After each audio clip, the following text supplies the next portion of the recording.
për Kosovën, e cila ndoshta edhe do të mund të arrijë të kualifikohet në kampionatin botror 2026. Përveç të ftuarve në studio, më pas do të kemi edhe lidhje të drejtë për drejtë nga Bratislava, së bashku me kolegët tonë gazetar. Mirë, po në studio sot do të jemi së bashku me trajnerin Fatmir Zhdrella. Mirë se vjen. Mirë se gjej.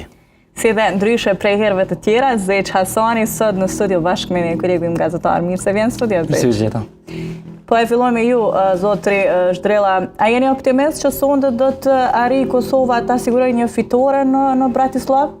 Me vetë faktin që kemi ardhur deri në këtë pikë, normalisht duhet jemi optimist, sepse kemi mpushtur skuadra më të vështira se Slovakia, siç ishte Slovenia e sidomos Suedia, e ku arritëm të triumfojmë 2 herë ndaj tyre.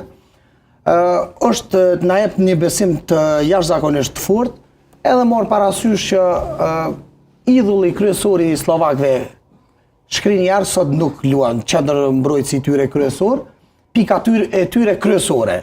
E fatmirësisht pika jonë kryesore Muriqi mund të ishte përballë ti, e sot s'është, e besojmë që të ketë punë shumë më të lehtë.